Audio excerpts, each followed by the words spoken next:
Leadership in agriculture is often undervalued, yet it is critical to the future of our industry. My Nuffield journey set out to explore what makes great leaders and how we can better develop them. Hi, I'm Isaac van Heerden, raised on a livestock farm in South Africa and now working in the UK, leading the AHDB's Agrileader program. Thanks to the sponsorship of the NFU East Sussex, I've spent the last 2 years on an amazing journey, exploring leadership and management development in agriculture and beyond. What works, what doesn't, and how we can shape a better future. The world and the workplace is changing. There's a change in workforce dynamics and demographics. It's getting smaller relative to the population, more diverse and older.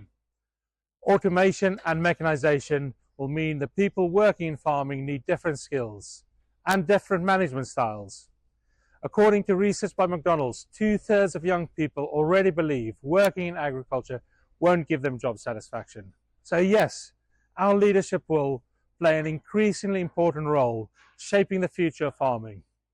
But are we investing enough in the development of our leaders? The AHDB Bridging the Gap report found that only 0.37% of UK farmers invest in leadership development. Yet around the world, I saw firsthand how leadership and people embracing the development thereof can make such a difference in business. In the cooperative culture of Canada, I learned from Gabe Ferguson and Quentin Fox what really good, well-structured leadership courses can look like. The entrepreneurial spirit of Latin America highlighted how proactive and adaptable leaders make businesses thrive, whatever the geopolitical circumstances. And while in the Netherlands at the tail end of their farmer protest, I saw how exceptional leadership is especially crucial in times of crisis to unite an industry. In all, I travelled across 9 countries to understand what makes great leaders and how we can improve. My key learnings were: authenticity is everything.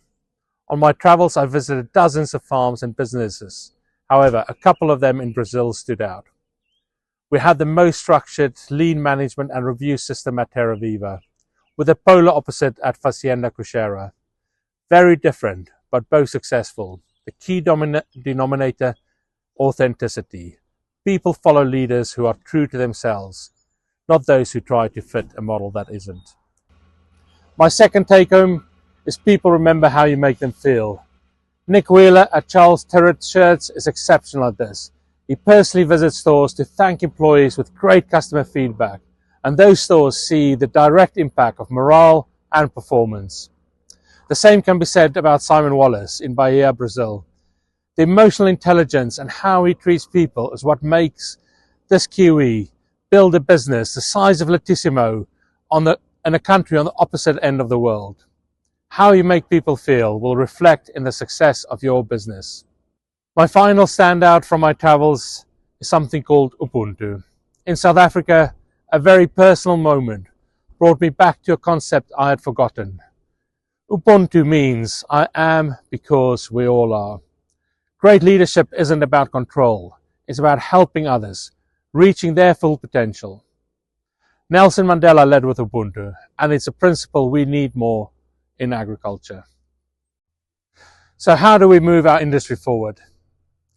Leadership isn't just for the boss or the manager.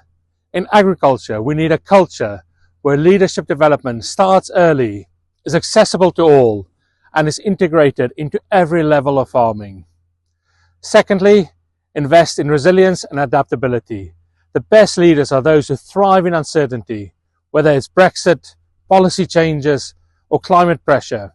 We need to teach everybody at all levels of the farm that the business needs to adapt and that we need to roll with those changes. Finally, leadership isn't a title, it's our actions. If there's one thing my Nuffield journey has confirmed, is my belief that you don't need a title to be a leader.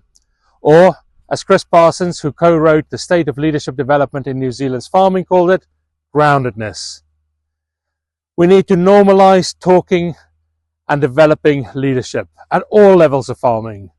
Leadership is about showing up, being authentic, being accountable, and inspiring those around us to do better. Since completing my travels, I've been working to integrate these learnings into UK agriculture.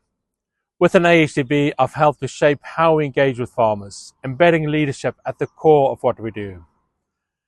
I was lucky enough to co-facilitate the CSC in Brazil, and now helping to organize and facilitate the CSC in Japan, a reminder of the doors that Nuffield slam open. Beyond this, I'm a founding board member of Unstoppable World, a global network dedicated to resilience and leadership in agriculture. That is just some of my Nuffield journey to date. If you want to find out more about the incredible people I met, or see the full list of recommendations, you can read my report, which is available now. I'll leave you with this challenge.